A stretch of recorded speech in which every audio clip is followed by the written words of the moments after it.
Salut la team, avec un projet sur Jon Snow en cours de développement et Jon étant un héros, il va bien falloir lui trouver un ou des ennemis. Et du coup, on peut théoriser tout ça. Et on en parle dès maintenant dans cette vidéo. Et n'oubliez pas de me laisser un avis dans la zone commentaire et de liker. Let's go! Petit message avant de commencer réellement cette vidéo. On est plus de 12 000 sur la chaîne. Merci énormément à tous ceux qui se sont abonnés et bonne vidéo! Avec la diffusion de House of the Dragon, les fans de Game of Thrones ont de nouvelles histoires à explorer. Bientôt, il y aura probablement beaucoup plus de séries à découvrir, y compris une série sur Jon Snow qui est en développement. Et tandis que House of the Dragon est un préquel principalement axé sur la danse des dragons des Targaryens, la série avec comme principal personnage Jon Snow, qui est aussi un Targaryen, semble se dérouler juste après les événements de la saison 8 de Game of Thrones, chronologiquement parlant. Avec cette suite se déroulant peu après la fin de Game of Thrones, Jon Snow rencontrera probablement des personnages et des ennemis à la fois nouveaux et familiers. En supposant qu'il reste dans le nord avec son copain Tormund pendant un certain temps, la plupart de ses adversaires pourraient le poursuivre ou tout simplement le rencontrer dans cette région. Avec ce spin-off annoncé et étant en développement, il y a quelques dangers qui se cachent encore dans le cœur des hommes et des terres de l'éternel hiver, qui sont des ennemis prometteurs auxquels Jon pourrait faire face. Du coup, théorisons les ennemis qui pourraient être sur sa route. Le premier adversaire pourrait être le futur roi ou la reine au-delà du mur. Le roi au-delà du mur, randonné pour la première fois au personnage de Mance Rider dans la série télévisée, est le titre attribué à un chef sauvageon avec le courage et les capacités pour amener toutes les tribus sauvageons sous sa direction.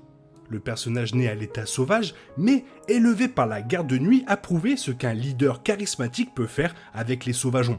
Mais avec sa mort, le titre de roi ou reine d'au-delà le mur est encore à prendre.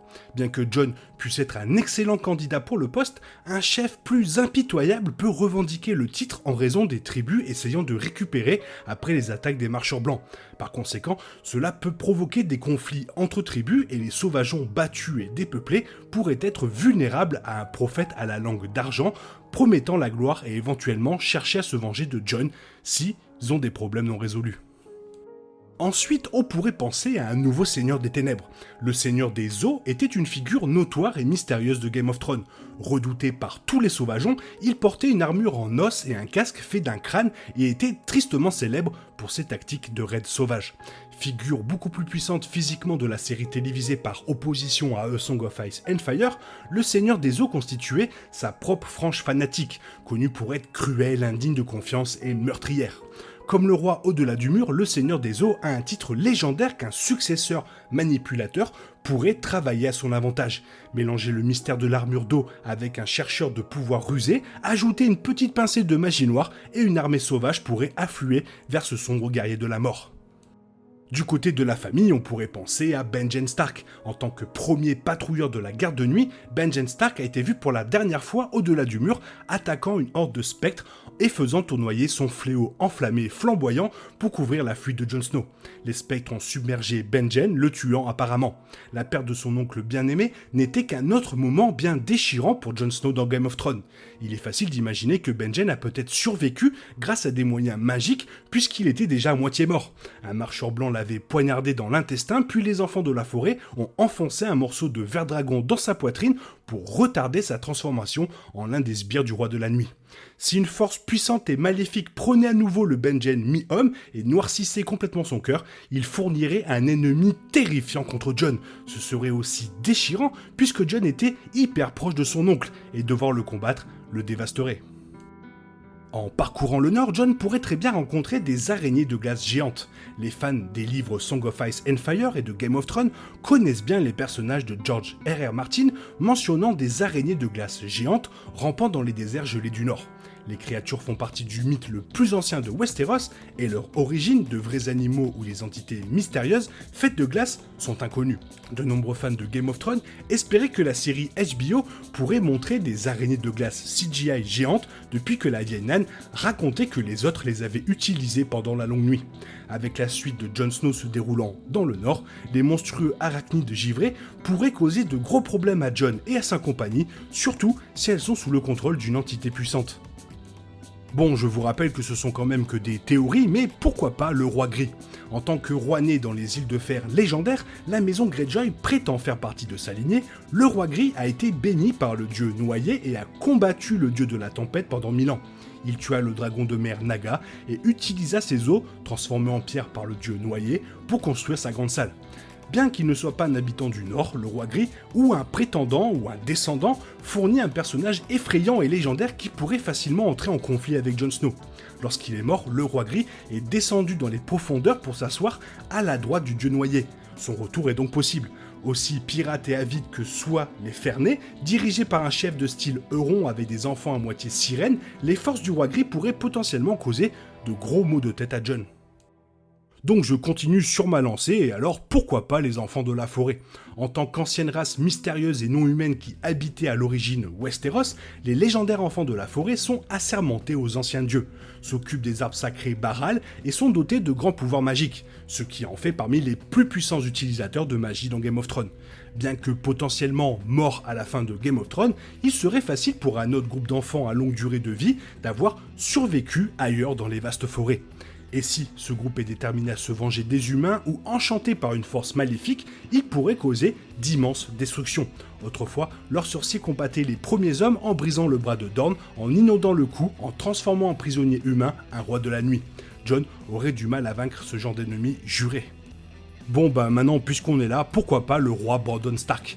Ayant été couronné roi des 7 royaumes à la fin de Game of Thrones, Bran est un personnage transformé. Ce n'est plus le garçon aventureux que nous connaissons, il est maintenant la corneille à 3 yeux, stoïque et sans émotion. L'orgueil de Bran a conduit à la mort de la première corneille à 3 yeux, lorsque Bran a ignoré ses avertissements et a révélé par inadvertance leur emplacement en roi de la nuit. Aussi cool qu'il soit, le Bran imparfait peut être insuffisamment formé et pourrait être induit en erreur ou séduit par des pouvoirs maléfiques qu'il est mal équipé pour gérer. Si Bran tourne mal, il serait incroyablement dangereux avec sa capacité magique considérable et surtout maintenant il a des armées, toutes les armées même de Westeros à ses ordres. Jon serait alors dans un sacré merdier, c'est le mot que j'ai bien choisi je pense, et probablement aussi la reine indépendante du Nord, Sansa Stark. Bon ok, le roi de la nuit il est mort, mais qu'en est-il de la reine de la nuit? La reine de la nuit, ou la reine cadavre, fait partie des légendes de Westeros. On pense qu'elle était une femme, marcheur blanc, qui est devenue l'amante du 13e commandant de la garde de nuit, 8000 ans avant les événements de Game of Thrones. Se nommant le roi de la nuit, le commandant a amené son horrible amante au fort de la nuit, et ensemble, ils ont gouverné les frères noirs par la sorcellerie pendant 13 ans, commettant de nombreuses atrocités pour apaiser les autres. Bien que les deux aient été détruits, l'idée d'une reine de la nuit marcheur blanc pourrait être la compagne vengeresse du roi de la nuit, levant une autre armée dans les terres de l'éternel hiver et s'avérerait être un cauchemar pour Jon Snow. Mais bon, comme il est le prince qui fut promis en quelque sorte, ça lierait encore House of the Dragon avec Game of Thrones. Passons dans le royaume des rêves avec Daenerys Targaryen. Alors que l'actrice Emilia Clarke n'a ouvertement exprimé aucun désir de reprendre son rôle de Daenerys Targaryen, cette possibilité de résurrection maléfique est trop belle pour être ignorée. Prise en charge par Drogon et envolée immédiatement après sa mort aux mains de Jon Snow, il est possible que le dragon, dépouillé, ait livré son corps à des prêtres rouges ou à d'autres ayant des pouvoirs similaires à Essos. Ayant fourni les personnages les plus héroïques et les plus méchants de A Song of Ice and Fire, la maison Targaryen n'est jamais un mauvais endroit pour sonder des personnalités plus grandes que nature. Les téléspectateurs seraient ravis si le personnage de Daenerys Targaryen faisait un retour dans la suite de Jon Snow. Une autre actrice, cependant, pourrait jouer Daenerys, si le personnage a été tellement transfiguré par la magie tordue de la résurrection qu'elle serait méconnaissable, voire horrible. Ou d'une manière ou d'une autre, peut-être qu'elle aurait fusionné dans un autre corps. Peu importe comment elle est reconstruite, la réapparition d'une reine Targaryen enragée, meurtrière et instable à bord d'un dragon en colère effraierait tout le monde, y compris Jon Snow. Je pense qu'il irait se mettre dans une grotte direct. Car oui, n'oublions pas, tout ça ce ne sont que des théories, mais après aussi il faut réfléchir au fait que si un projet Jon Snow vient à sortir un jour, va bien falloir lui trouver quelqu'un à combattre, des méchants, des entités, des trucs comme ça, donc qui ça peut être, et en plus comme ça se passe après Game of Thrones, va savoir quoi. Toi, qu'est-ce que tu en penses? Dis-moi qui tu verrais comme ennemi en face de Jon Snow dans une probable saison 1. Fais-moi part de ton avis dans la zone commentaire, car tu sais que j'aime énormément vous lire. Et j'espère que la vidéo t'a plu, et si elle t'a plu, n'hésite pas à la liker, la partager, à t'abonner. Merci d'avance. Je te souhaite une bonne matinée, après-midi, peut-être une bonne soirée ou un bon week-end. Bisous bisous, hasta la vista.